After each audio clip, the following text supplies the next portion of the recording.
Família de Deus, graça e paz. Eu quero hoje ler um texto que está no Evangelho de Mateus 17:14. Eu queria deixar essa reflexão que fala da família. Olha que texto interessante para a gente pensar e considerar na nossa vida, né? Quando chegaram junto à multidão, aproximou-se de Jesus um homem, ajoelhando-se diante dele, e disse: Senhor, tem compaixão do meu filho, porque ele tem convulsões, sofre muito, pois muitas vezes cai no fogo e muitas vezes na água. E eu o trouxe aos seus discípulos, mas eles não conseguiram curá-lo. Então respondeu Jesus: ó geração incrédula, perversa, até quando estarei convosco? Até quando terei de suportá-los? Trazei o menino. Então Jesus repreendeu o demônio que saiu do menino. Desde aquela hora ele ficou curado. Irmãos, momentos antes, um dia antes provavelmente, Jesus estava com Pedro, Tiago e João no Monte da Transfiguração. Uma experiência linda, gloriosa, maravilhosa, que nós cristãos temos que ter com o Senhor, né? Jesus estava ensinando a comunhão do céu, algo assim magnífico aconteceu ali, né? E eu sei que a vida com Deus é essa vida de glória, de graça, onde Cristo vai sendo formado, revelado em nós, o poder do Espírito Santo. Mas lá embaixo, na montanha, tinha os vilarejos, as famílias, e tinha uma família aqui sofrendo. Os discípulos estavam lá. Mas eu queria recapitular com você que um período antes, em Marcos 3,14, Jesus deu uma comissão, uma ordem para os seus discípulos, né? Uma comissão, e nomeou 12 para estivessem com ele e os mandasse a pregar para que tivesse poder de curar as enfermidades e expulsar os demônios. Então, primeira coisa, Jesus prepara os seus discípulos para caminhar com ele e está dando a tarefa de casa, está dando o equipamento. Ó, vocês vão orar pelas pessoas, vão pregar o evangelho, o Espírito Santo vai agir, vão expulsar os demônios, vão curar os enfermos. E eles estavam muito empolgados. Certamente que eles fizeram muitos sinais. A Bíblia diz que teve um momento que eles chegaram todos alvoroçados, felizes. Senhor, nós estamos repreendendo demônio, está acontecendo sinais. E Jesus falou: olha, vocês têm que se alegrar, porque o nome de vocês está escrito no livro da vida. Isso é o mais importante. A missão, o ministério, claro que é importante, mas a maior glória é o Senhor, né? Mas num determinado momento, você vai ver que eles aqui não conseguiram fazer o trabalho, não conseguiram atender aquele pai. Mas voltando para o pai, você vai ver que o pai chegou até os discípulos de Jesus, porque provavelmente ele ouviu falar da obra do Senhor Jesus aqui na terra, naquele período, né? E o pai foi até os discípulos, porque o filho estava muito mal. Diz o texto que o filho se jogava, convulsionava, era mais do que uma doença, era um demônio também. Você vai ver que era uma coisa muito pesada, muito forte, né? Diz o texto que o menino tinha convulsões, sofre muito, se joga no fogo e na água. Muitas vezes os filhos estão sofrendo por negligência dos pais. Tem muitos pais que vivem de uma maneira tão errada que acaba atingindo os filhos. O texto não vai dizer o que levou esse filho a ser dessa forma. Mas quando você lê essa história no livro de Marcos, no Evangelho de Marcos, Jesus pergunta para ele se ele cria. E aí ele responde: Jesus, eu creio, mas me ajuda na minha falta de fé. Me socorre. Ou seja, era um pai que talvez tinha errado, tinha negligenciado, mas o que importa é que ele foi até Jesus. O que importa é que a vida dele agora toma um novo rumo. Mas falar desse menino que estava tomado pelo mal, pelo pecado, pela maldade, talvez você vai conhecer pessoas que não se jogam no fogo, não se jogam na água, não convulsiona, mas vivem uma rebeldia, né?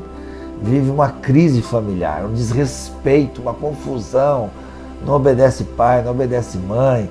E eu atendo famílias assim, né? Jovens drogados, adolescentes drogados, usando coisa que não deve, negligenciando o estudo, amizades malucas. São situações que sufocam e queimam a família. Lembre-se que esse menino se jogava no fogo, né? Imagina a cicatriz, as bolhas, as queimaduras que ele sofria. E muitas famílias hoje também estão com muitas cicatrizes, muitas marcas, muitas bolhas emocionais. E o pai estava sofrendo demais em ver o filho naquele estágio, né? Eu queria incentivar você a pôr na mão de Deus. Eu não sei como está a sua relação com o seu filho, com a sua família, mas o tema que eu quero destacar nessa reflexão é a cura da família pelo Evangelho, por Cristo. E muitos pais, como eu disse há pouco, é responsável pelo filho. Não vai numa reunião da escola, não senta, não conversa, não permite o filho abrir o coração, é muito duro, é muito bravo. Isso vai distanciando, né? Tem família que não dialoga, não conversa. Inclusive tem um dado que quando o pai toma café e faz refeição com os filhos, o índice de ir para as drogas e ser preso é bem menor. E o índice de jovens presos e drogados mostram um percentual alto por conta da ausência do pai. Olha só que interessante. Então eu queria refletir nesse texto que o pai que está sofrendo, os discípulos que tinham sido nomeados, né, e comissionados para orar, pregar o evangelho, repreender, expulsar os demônios, aqui em Marcos 3, 14 e 15, agora não dão conta. Então, nós como cristãos, como igreja, nós temos que saber a nossa identidade, o nosso chamado, a nossa função. Não é só o pastor, o missionário que tem que pregar, orar, expulsar o demônio. Cada cristão é chamado para ser bênção no seu bairro, bênção no seu condomínio, não com chatice, né? Mas com entendimento, né? Com amor, e poder provocar acesso para as pessoas virem para ouvir a palavra de Deus e receberem ajuda. Então o pai está sofrendo muito, está desesperado, procura os discípulos não dão conta, não cumpre o chamado. Então Jesus vai cuidar tanto dos discípulos, ou seja, Jesus quer cuidar da igreja, cuidar de mim, de você, cuidar da nossa casa, da nossa família e cuidar através de nós também das outras pessoas. Jesus estava ali, cuidou desse pai que não estava bem, libertando aquele menino, curando aquele pai, né? O texto mostra que o pai também precisava de ajuda. E quando os discípulos perguntam para o Senhor Jesus por que eles não conseguiram expulsar aquele demônio, aí Jesus já tinha falado, ó geração incrédula, e aí agora Jesus está falando, vocês não agiram com fé, vocês não exerceram a fé. Talvez eles estavam entretidos em tanta coisa, intertidos em tantas coisas, estavam desligados. Essa história me ensina que a vida cristã é uma vida de vigilância, é uma vida de revestimento de poder e graça, de sabedoria, de discernimento da palavra de Deus. Então não deixe o mundo sufocar você. Deus te capacitou, Deus salvou você. E agora, diante dessa missão, que era cuidar daquela família, os discípulos não deram conta.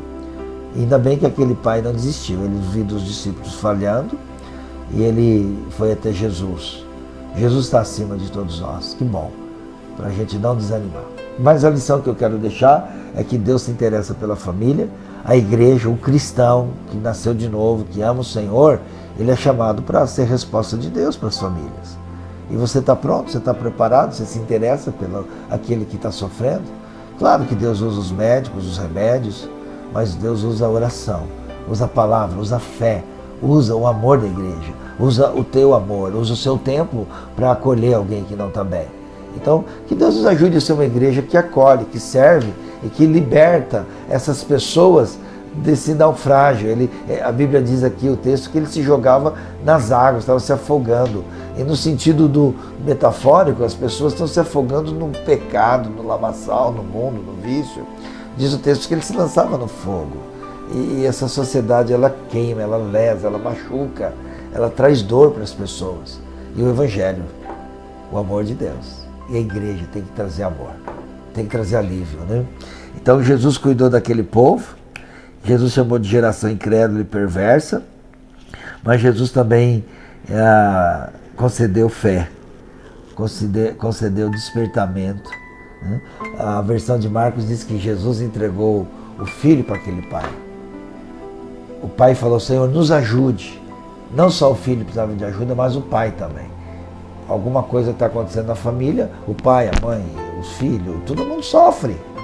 Então por isso que o problema da minha família é meu também. Eu sei que muitos não querem, muitos querem viver de uma maneira longe da palavra de Deus. Aí a gente não dá conta, a gente ora de longe, né? Mas quando nos chamam, é um prazer orar, é um prazer dar a palavra, é um prazer dar um estudo bíblico, é um prazer fazer o discipulado. Então você que é cristão, se envolva com o reino, se envolva com a sua vida de fé, de comunhão e de oração na igreja. Porque a igreja precisa de homens e mulheres que estejam bem para cuidar daqueles que estão nos procurando, né? Às vezes a sua oferta, o seu dízimo, a sua ajuda é para pagar uma consulta, é para dar uma cesta básica, é para ajudar o trabalho missionário, que pastores e missionários vão lá pregar a palavra, vão lá orar. É assim que eu creio que Jesus está usando a igreja e quer usar a igreja. Então, amados, que possamos ter consciência do poder do Espírito Santo para a gente pregar a palavra, repreender Satanás que tem invadido as famílias, que tem destruído os lares. Mas Cristo em nós, a esperança da glória. E nós vamos pregar a palavra, vamos ter ousadia pela graça de Deus e vamos glorificar o Senhor. Que Deus use a sua vida e a minha vida na propagação do Evangelho. Um forte abraço, Deus abençoe. Famílias curadas pelo Evangelho.